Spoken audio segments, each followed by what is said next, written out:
Welcome on board the Richplanet starship, broadcasting from somewhere high above the Earth. I'm Samuel R. West, and this is Ulysses, and we will be presenting this week's special Christmas edition of the show. But first, some news items. The British government has agreed to lend the Irish government £7 billion in what has been termed as a bailout. One wonders where on earth the British government has found this money. Rumours abounded that George Osborne found it under his mattress, but later inquiries revealed the British government borrowed the money from the Bank of England. The Bank of England, which is rumoured to be owned by the Queen and other families of the global elite, created the money out of thin air. But the British government were urging people not to tell the Irish where they got the money from, as they wouldn't want the Irish loaning the same money directly from the Bank of England at a fraction of the rate of interest being paid by the British government. Ulysses says, bring back the punt. Liberal Democrat leader Nick Clegg, who is supporting the nuclear Trident programme and also supporting the government's huge public spending cuts, is rumoured to have had his brain stolen. Certain internet websites are claiming that on the evening of the general election earlier this year, somebody broke into Clegg's house and removed his brain, replacing it with the brain of an undisclosed Conservative Party member. The Metropolitan Police have been informed of the crime and launched a big investigation to try and find the missing brain. Detective Inspector Russell Sprout, in charge of the case, said that the task had been made particularly difficult, as the brain is believed to be little bigger than a garden pea. Clegg was asked to comment on the claims, but he just replied by saying he agreed with David Cameron on the matter. The search continues. Earlier this year, Prime Minister David Cameron kick-started the Big Society initiative with the announcement that community projects in 4 parts of the country are to be given help. He said, "We need to create communities with oomph. Neighbourhoods who are in charge of their own destinies, who feel as if they can club together, get involved, they can shape the world around them. We need to create communities with oomph." Ulysses, what's oomph? Anyway, it's time to introduce this week's guest onto the starship. He's been on the show before and describes himself as a searcher of truth. Somebody once said, the truth is very dimly lit. Shining a light onto the lies and poking his nose into places where others fear to tread. Without further ado, let's activate the teleporter and get him beamed onto the ship.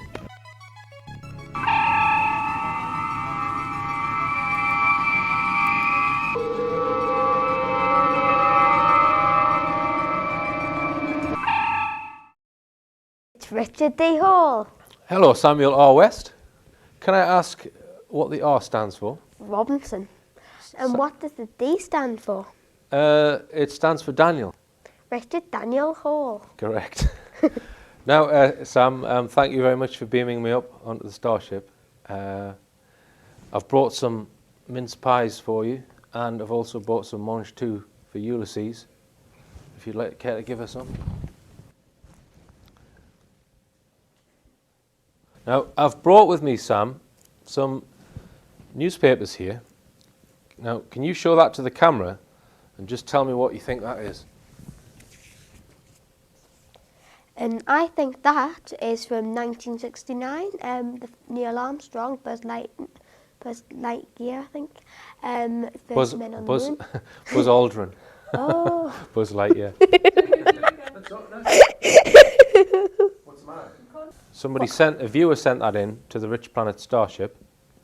Well, I think that is from 1969, the first men on the moon, Neil Armstrong. Mm-hmm. So that newspaper there that you're holding is over 40 years old. Really? So it's nearly as old as me. And this one here, I've got an even older one here. I've got 2 older ones. This one is from 1961. And that's the first man in space. And this one is even before then, which is 1959. Really? So this is over 50 years old, this newspaper. It's the Daily Mirror. And that is when the Russians landed a rocket on the moon. Because you're quite interested in space, aren't you, Sam? Yes, quite. But it's not your main interest. No. Tell us what your main interest is. Marine biology. Marine biology. And what's your favourite animals in marine biology? I'd probably go for whales and dolphins, probably. And why is that? I think there's more to learn about them than everyone, really. Very good, very good. Hey, you're meant to be interviewing me. I've brought some mince pies up with me as well. Would you care for one? Yes, please. And I've brought, this is what we call a wee dram. I'm having this one. I've got some lemonade for you. All right, well, cheers. Cheers, Sam. And Merry Christmas. Merry Christmas. Now, what I've come on to talk about is the 15 most favourite clips from the Richplanet starship. And we got some students from University of Northumbria to choose their 15 favourite clips from the Richplanet starship. And the first one was from a discussion that we had at Newcastle, a place called the Bridge Hotel. You've been to Newcastle before, haven't you, Sam? Many times. And here I'm talking about HIV, which some people think, or there are some theories, that HIV was put on the earth by somebody deliberately. So let's have a look at this clip. Can you play it?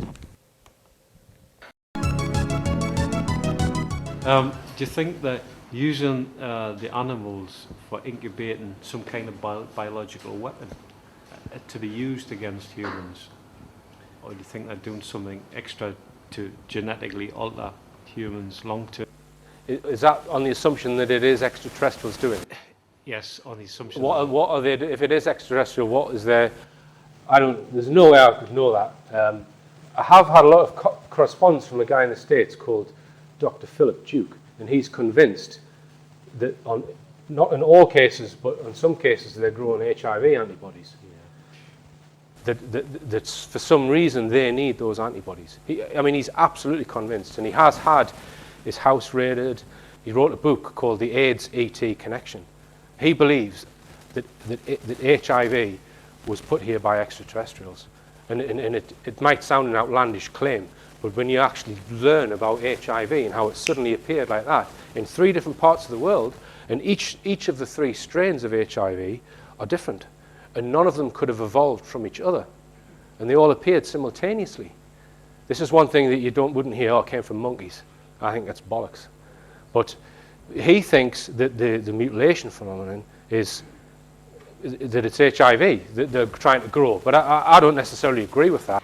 And that was clip number 15. It Can was. you tell us, Richard, what clip number 14 is? Number 14, well, it's from the same discussion, and it's when I'm introducing the discussion, because I had a little joke with Ulysses on this.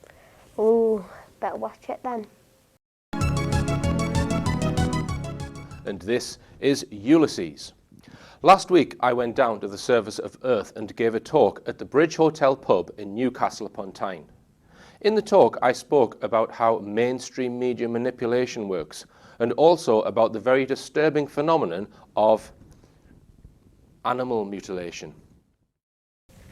Poor little Ulysses. Yes, and that was a very disturbing thing called animal mutilation, which you might learn a bit about when you get older, Sam. Now the next clip, which is clip 13, this was judged to be the funniest beam-up of all time, or of 2010, and it's Andrew Johnson. Okay, looks good. So without further ado, let's activate the teleporter and get him beamed up onto the ship.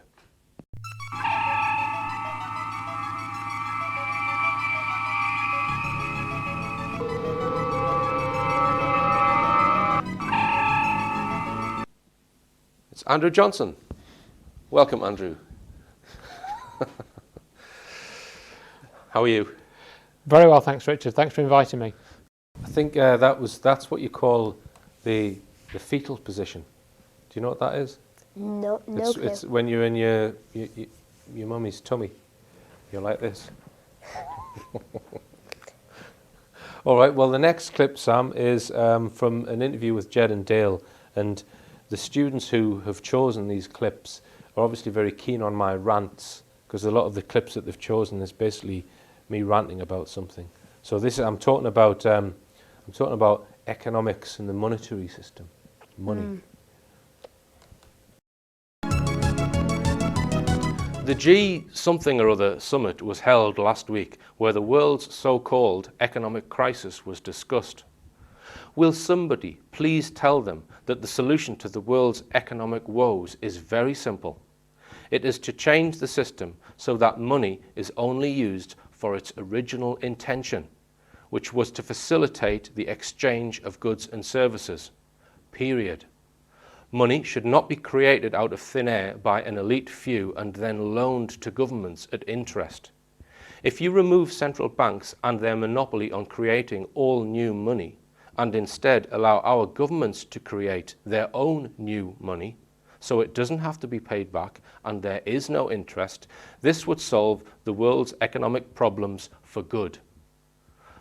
Why haven't they thought of that, Richard, you clever shit, I hear you say? Well, it's because our governments are mere puppets of the elite who own the central banks and would kill any world leader who suggested such a solution. Don't believe me? Well, this is one of the main reasons why President Kennedy ended up like this. In the 1600s, the ruling classes used balls, chains, and whips to keep their slaves in check and do their work for them. Today, they have concocted a much better system to keep you, their slave, working 37 hours a week. That system is called the monetary system and is much more effective than balls, chains, and whips, because most slaves cannot see nor understand the mechanism that enslaves them. But I can assure you, if you work every day of your life and pay taxes, it is enslaving you. Sorry about the language in that clip.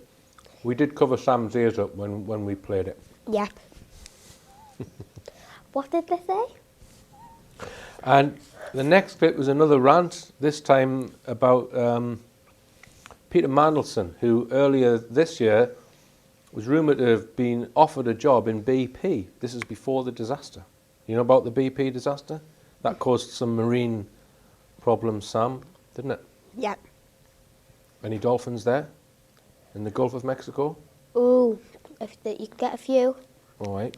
Well, let's take a look at this next clip, the Peter Mandelson rant. Strangely, earlier this year, Peter Mandelson was rumoured to have been in line for a top BP job. What that lanky, manipulative waste of space knows about the oil industry is beyond me. Now, the next clip that the students have picked is another rant. This time I'm ranting about something called Demos, which is it's a think tank. Have you ever heard of that term before, Sam? Think tank? A think tank. Don't It's really a bit teach like it in my it's a school. bit like a fish tank, except not as useful. A think tank is like people who work for the government, and they get paid to think and think up new ideas and think up new ways of doing things. That's what a think tank is. Seems these people seem to quite enjoy your ranting.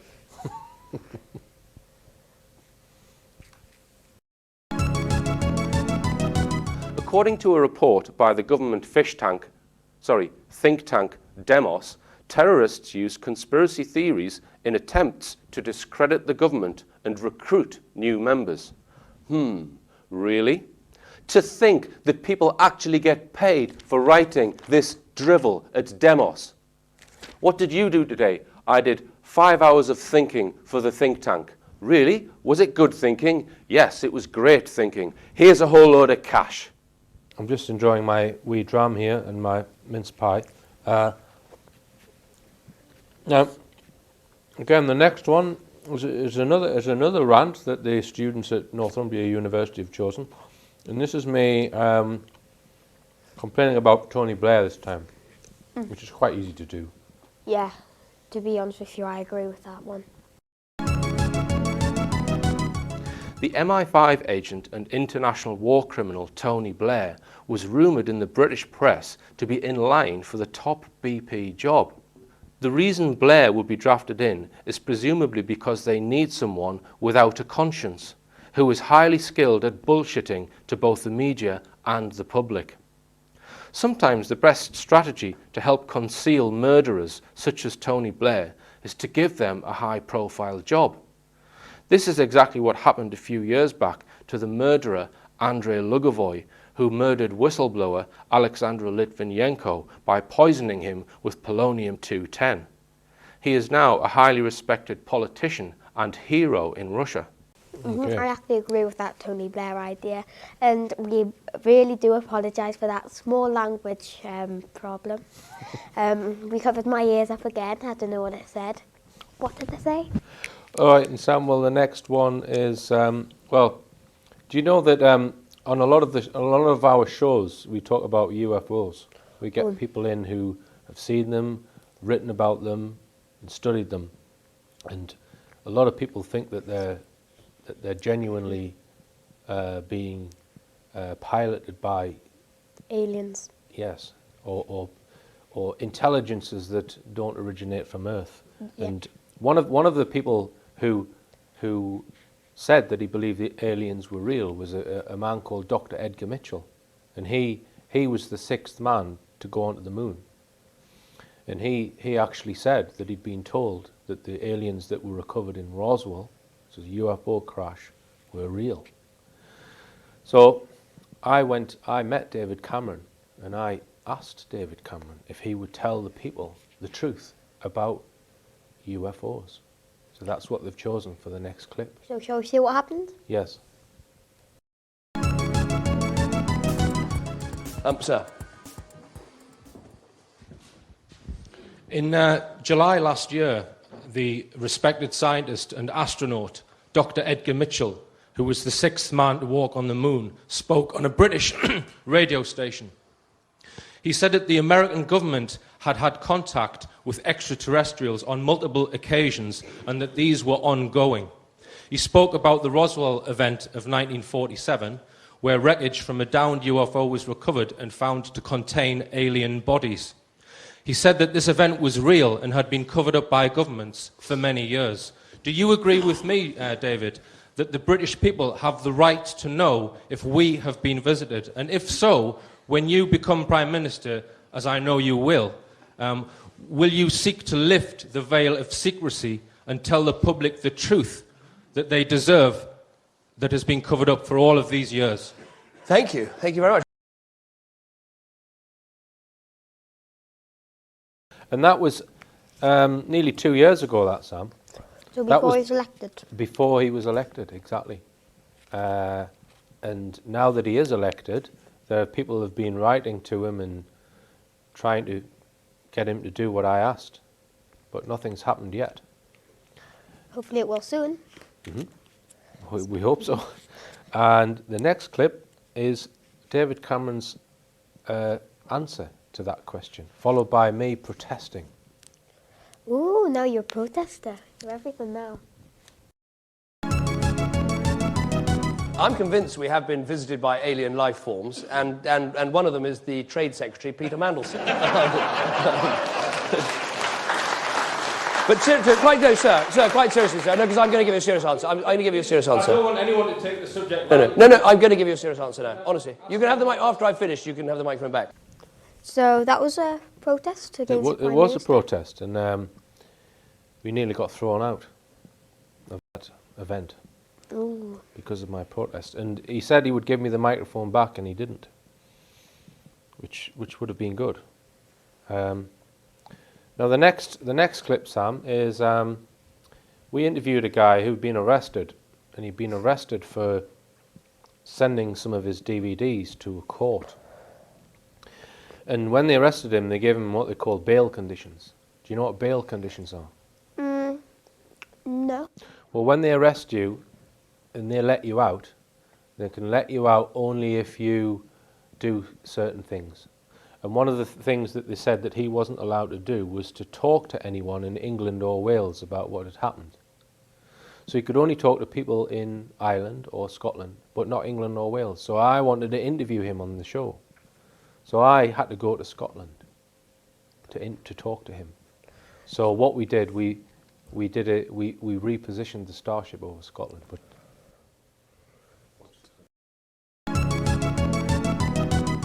now, we normally park the Starship above England, but in order to interview this week's guest, we have been forced to reposition the Starship above Scotland. And this is due to the draconian bail conditions imposed on our guest, which state that he is not to talk to anyone in England and Wales about his situation. So without further ado, let's reposition the Starship above Scotland.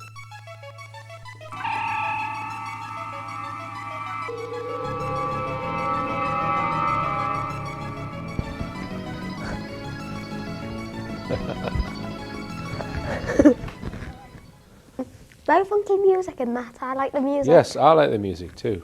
Dancing to it, me.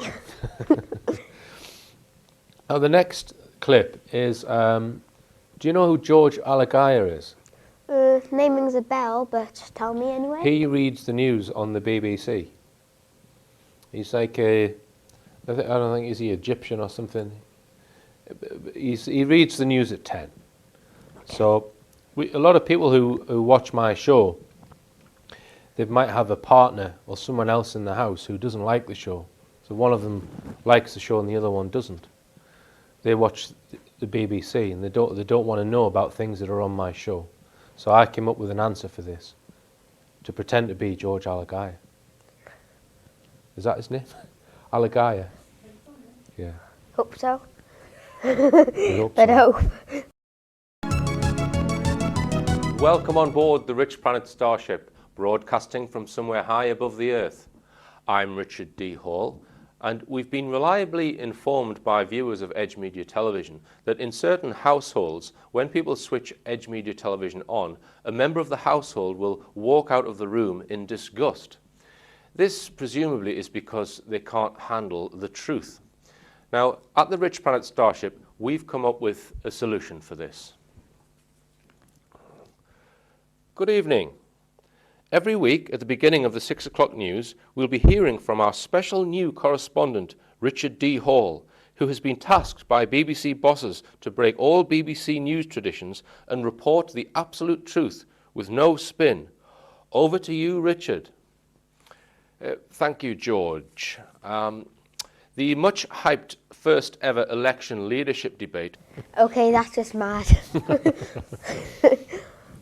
Glad they picked it. The next clip was at the discussion that we had in Newcastle, and actually it's my nephew, because he was operating the boom mic. You know what a boom mic is?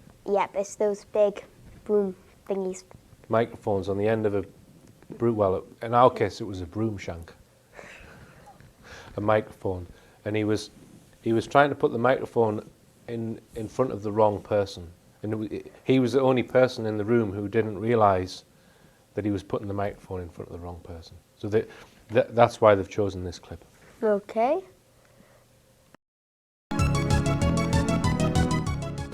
Any other questions?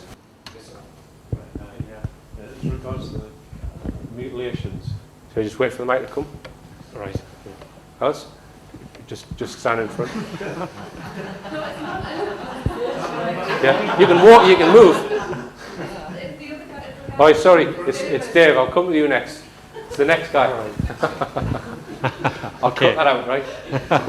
You can edit that one. Right. Quite near, but a bit far off that man. Bit far off, yeah. Yep. Now, the next one's got. You need to cover your ears up again for this one, Sam. We apologise in advance for bad language.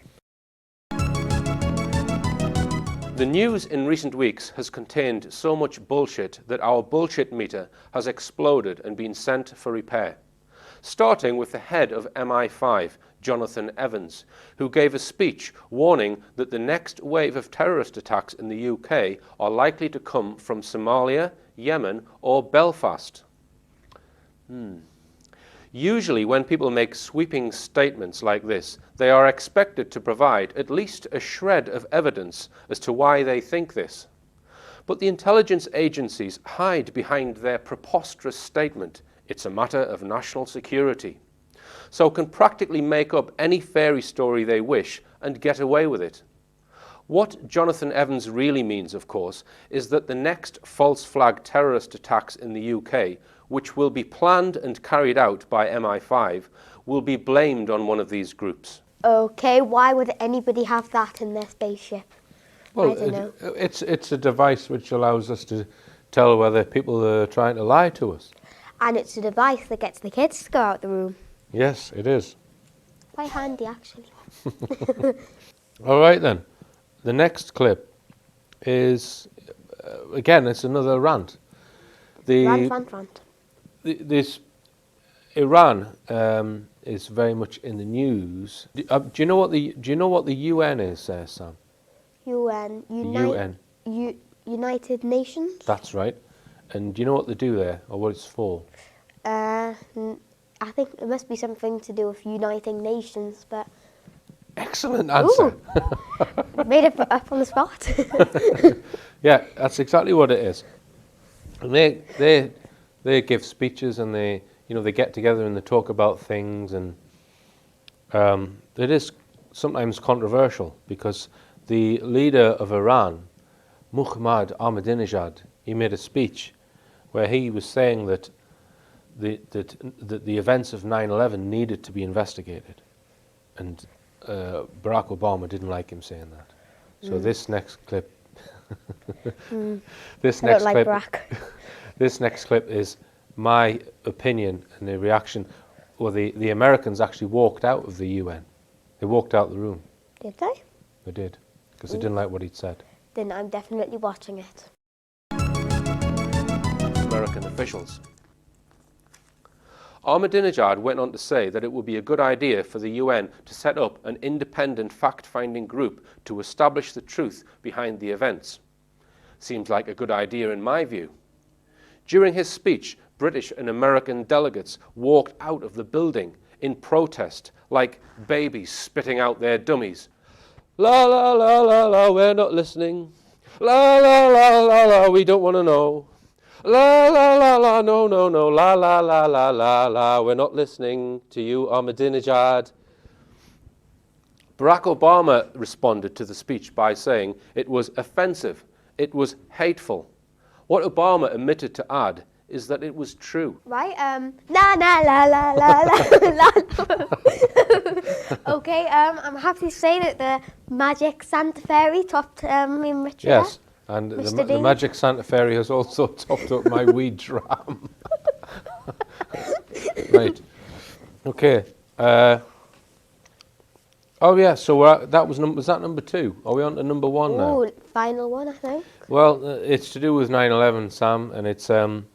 I did some analysis on a mysterious ball that was seen in one of the 9/11 clips. Because there are a lot of people. Did you know there's a lot of people who don't believe what the government have told people, Sam? Did you know that about 9/11? I don't. You're not well, sure. some people do. Actually, how old were you on 9/11? The 11th of September, 2001. You were 6. I was none. You were none.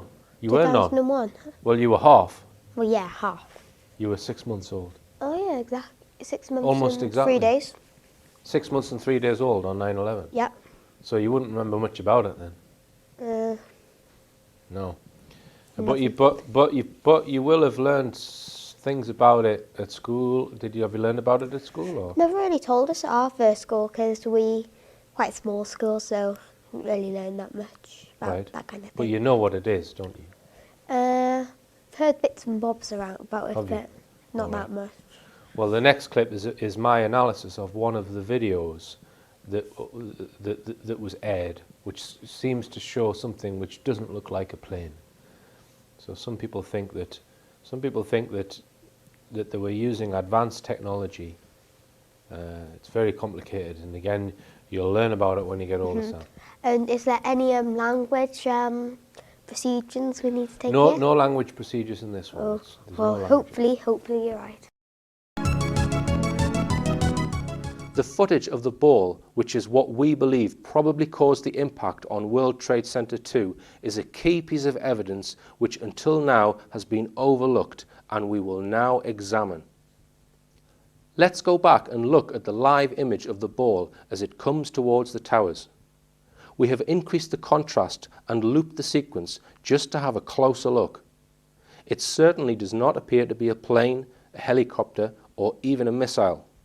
It is possible that the live footage from this angle at this time was not meant to be shown to the public. Again, we can use our 3D model to spin around to the other side of the towers and get a feel for the actual trajectory of the ball. I have also calculated the distance travelled between the point where the ball goes behind the tower and the impact point, which is 1,200 feet. And the ball took 3.7 seconds from that point to impact. That means the ball was travelling at approximately 221 miles per hour.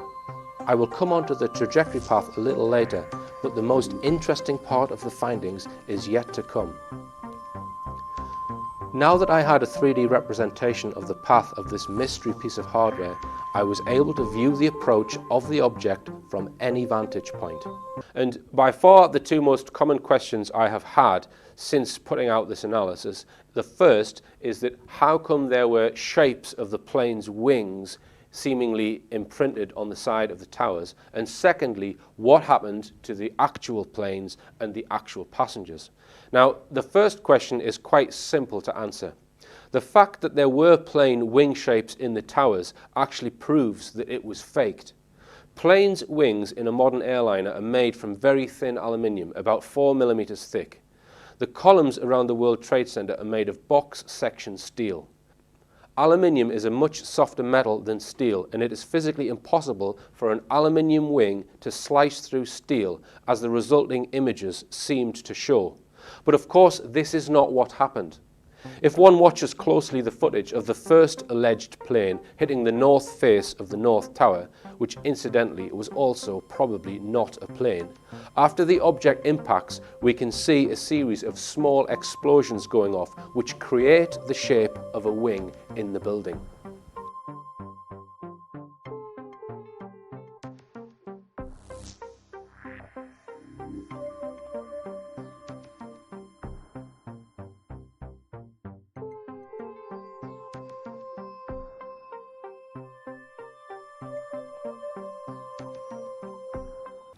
The second question about what happened to the planes and passengers is not quite as simple to answer, but other researchers have addressed this point and cast doubt over whether the alleged flights were anywhere near the towers at the time of impact.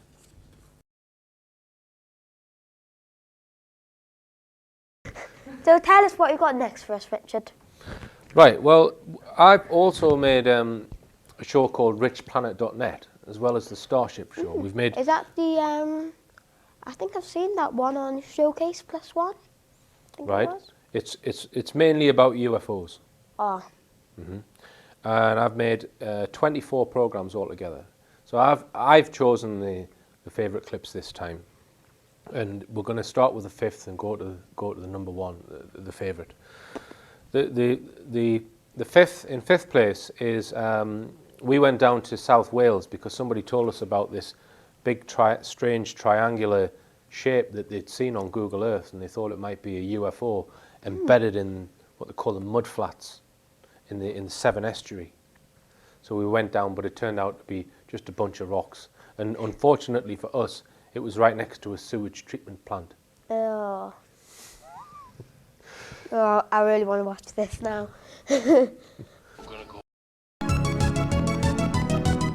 we're going to go.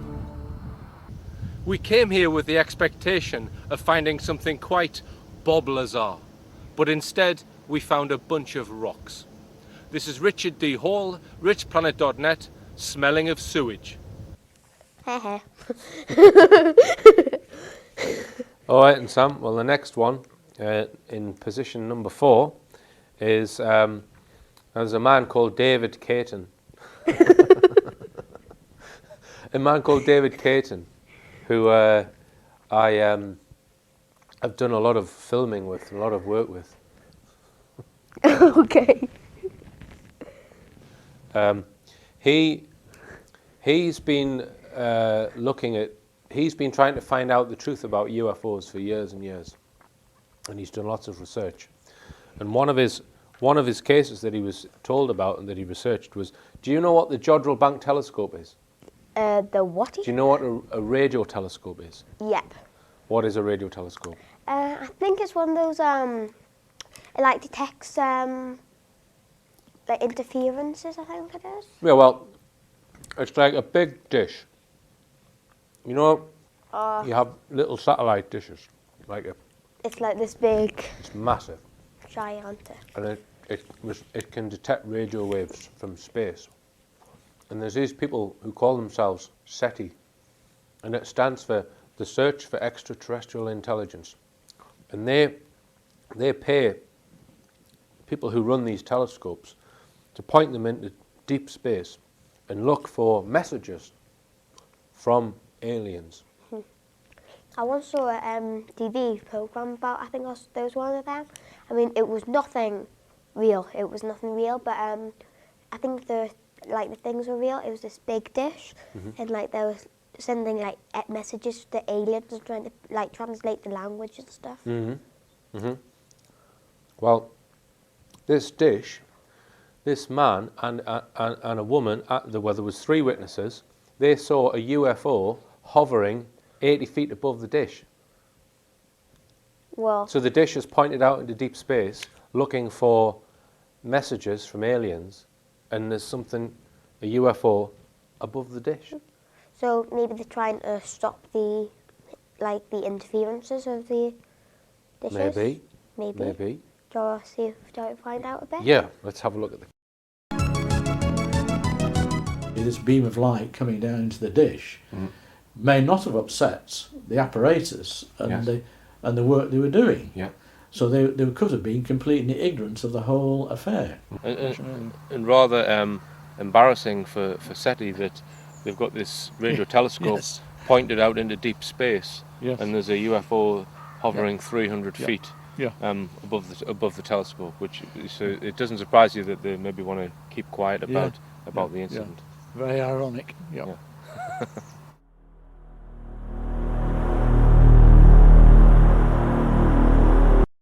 What are we going to say? Pardon? What are we going to say? I don't know about that. Okay. So that was the Jodrell Bank radio telescope. That's quite interesting, that. I mean, you wouldn't really expect that to happen, that radio telescope to... It certainly wouldn't, but apparently it did. A UFO. And the next clip is from a man called Robert Hall, who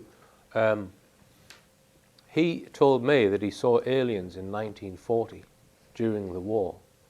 This is a long, long time ago. And he said that one of these, after he'd been taken on board a craft, this is what he said, this craft appeared in his street, and he's told this story all of his life, that one of the aliens appeared a few days later, and that his uncle killed it with a shovel. Is there any, like, remains? Actually, no, that's not the clip. I've given away the number 1 clip. No, this clip is, I went down with Robert, who's now an old man, he's 75, but he still remembers when he was a little boy, not much younger than you, seeing these, what he called aliens, in the street. And we went down to try and see if he could recognize, to see if he could point out which house it was that the UFO had come down next to. And he saw another old man who lived in that street. So this is a clip from that.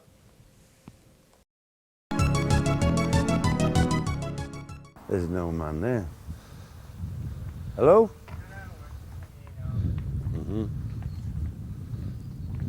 I'm not sure you are the one. Well, Have you got a generator in your garden? you haven't, no. How old are you? 73 or 4. Ah, We've actually you spoken might to have this. been the one. 1940 with the aliens. No. No, I think we've spoke to you, haven't we? Yeah. We've actually spoke to this gentleman there, Robert. Only on Metro, mate. Not Metro, Newcastle. Right. Okay. There was a bloke about 2 years older than me, I don't know. and I think they were Catholic, I'm not sure. Yeah. And he had a generator in his garden, and I used to go and get his glass batteries out of the road at the shop in the corner, Aye. facing Mona Hollands, you know? Aye. You know what I mean? Well, really, I'm a lovely hiller. I didn't move down to this until 1964, 1965. Robert, there's nobody in this street who lived here in 1940. I'm the oldest one in this street. Mm-hmm. And as I say, I've lived here 40 odd years. Oh, way. But I've never heard of that before, you know. This is where all the creatures were along here. About What 18 do of they them. call them the batteries for? The batteries? Aye. Well, they were glass batteries for the radio. You know, in them old days, they had glass, like a, is it like a, Accumulator. Ah, an accumulator, yeah. they were like a house brick, size of a house brick, no heavy. And they used to have spuggy meetings at the end of the Didn't street. Oh, yeah. And I had a hell of a lot more than that. But I thought it was that shed here when you come? No, I've been that. There's a one like that, he had this bicycle in with the batteries and he was doing that. And I say I heard him on Match 44. Yeah. Back I got your card. Yes, you have. You know, and when he called him on that road, Jonathan Miles. No, it was on it's Radio Newcastle. Yeah, the other one at night. Or Paddy McD, you heard that one, did you? Yeah. Yeah, good. And then I heard him mention your name and I thought, is that the same guy? It was an hour front door. Yeah. I don't know. What the hell, listen to that. Aye. So, and a lot what you said, I believed in, mate. Right. And do you mind if we use this in a TV program that I'm filming you now? Is that okay? Yeah, I should have my teeth in. And my hat on. Okay, you know what I was telling you about? There was a stone shed just like that. And he Well- had the thingy, he was the lad. Right. But you think it was probably this one here, Robert? I've checked that and it's not that one. Oh, it's not that. I tell you who lived there for years and years. I can tell you who lived in all the houses. Nobody. If he was 73, 75, it would. Oh, and that. See, that's the thing, we don't know his name. I think he was a Catholic, so I think they were Catholic. Now, Mrs. Macklin upstairs, she was actually born there in 1890 something, and she died a few years ago. We'll come back and speak to you. It's not this one. No, it's not that one. No, it's not that one. It wasn't that one then, okay. Well, it must have been one of these. So do you know any Geordie, Sam? Can you speak Geordie? Bit. Why I? Any more? Nicholas Checkers. What? What does that mean? No way. Does it? It does actually, but I think it's. How I about- didn't come out with that. How about Hoya hammer our here, honey? Do you know what that means? Put your legs over here. Your hammer. Oh, Throw your hammer over here. Hoya hammer our here, honey. Can you say it? hold your hammer over here, you. All right. I could be a Geordie like. The next one is one of my shows was about the Bible. You know the Bible? What do you think of the Bible, Sam? I believe in the New Testament, not really the old one. Oh, I see. Why is that? I just believe in it more for some reason. I don't know. Well, what I did in this show, I took lots and lots of extracts from the Bible, which seemed to be talking about something really odd and peculiar. Things coming down from the sky, fire coming down from the sky, people going up into the sky, and I think they're talking about other things. But this one clip talks about a flying. Well, in the clip I say a flying roll, but in some Bibles, in different Bibles, it comes from Zechariah 5:2. I think that's chapter 5, verse 2. And it's in some Bibles it's a flying scroll. Flying scroll. But this one it's a flying roll. I thought I'll just have to play it. The next verse I've picked out is rather peculiar. I'd be interested to know from viewers what on earth the Bible is talking about here. Then I turned and lifted up mine eyes and looked, and behold, a flying roll. And he said unto me, What seest thou? And I answered, I see a flying roll. The length thereof is 20 cubits, and the breadth thereof 10 cubits. So a flying roll, whatever that might be, 20 cubits, which is 35 feet long, and 10 cubits, which is 18 feet wide. 35 feet is slightly longer than the average house, and 18 feet is the length of a large living room. This is very bizarre, or as I sometimes like to say, it's Bob Lazar. What on earth could the Bible possibly be referring to here? Answers on a postcard to richplanet.net, P.O. Box, Bob Lazar. Okay. Just to let you know that Santa's Fizzly Fairies came again. Yes, and replenished. Well, it's not really a wee drum, it's like a large drum. Cheers. Don't adjust your set because I'll be going red. It's the wee drum. Right, we're on to the last number one for Richplanet. Is it the on best? This Christmas Eve. By the way, we don't need to know any more about this because you told us. Naughty Yes, boy. exactly. Story. About 3 days later, things took an even more bizarre twist. In the morning, Robert was going to the local shop for his father's newspaper. Then I went to this shop, Mona Hollands, to get my father's paper. A grey come after us up the back lane. I run like out. Grey was on us like a shot, and I was a hell of a good runner. And as I screamed, my uncle Ernie smashed its head in with a shovel. And he says, "Come, I've never seen out like it." And he says, "Get Sergeant Brooks on Southwell Road. He'd be just coming off duty now." So I run to Southwell Road, and Sergeant Brooks come along. I says, "He's killed it, he's killed it." He says, "Kill what?" And he went for his truncheon and had the old-fashioned police mark on, and he come around the corner. He said, "By God," and he was crossing his son praying. He says, "I've never seen out like it." They put it on a coal sack and pulled it into the backyard, into the coal place is still there to this day. They pulled it into there. You see, you get yourself away home. I says, "No, I've been telling you the damn truth. There is your proof. Get yourself away home, Robert." I says, "No, I'm standing here." Absolutely incredible. Robert's uncle Ernie Wren had killed the creature with a coal shovel. This is the precise spot where the alien was hit over the head with the shovel.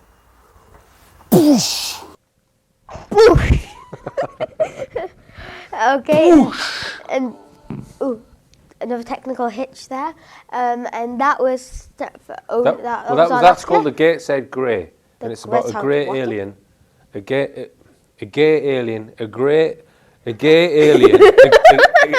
gay grey alien in Gateshead in 1940. So, isn't the grey alien the most common around this area? Well, It was. Allegedly, yes. And I You've heard about obviously the been watching the show. Nah, I just read it in the book. You read it in the book. Yeah, and that reminds me, before we end the show, I've got a little story to tell you about an encounter with the men in black, which you might have heard of. There was this scientist who was looking into UFOs, aliens, that kind of thing, and he saw this weird man just turn up on his doorstep in this big black car, and the man, he had he was wearing dark sunglasses, and that's what I remember in the picture, dark sunglasses and big black car, and the man actually came into here there, and he said he tossed up a coin with his fingers, but the coin just vanished in the thin air, and it was like he said something about you or I or anybody else on this planet will never see that coin again, and the man was so scared he quit his job. Really? Fact. Fascinating stuff, Sam. Sorry, I forgot the name. Right. Terrible with names. All right then. Thank you very much for coming on the Starship, Richard. And My pleasure. For you at home, it remains for me to say, keep your eyes on the sky, put your feet, you can't see, put your feet on the ground, and tell all your friends about the show. Goodbye and Merry Christmas. Merry Christmas.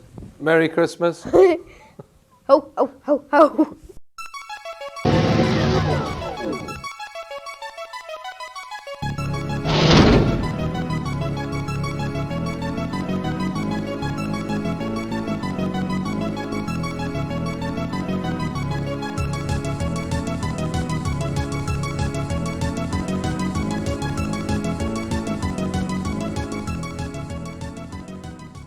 Cat is rumoured to have had his brain stolen. Certain internet websites are claiming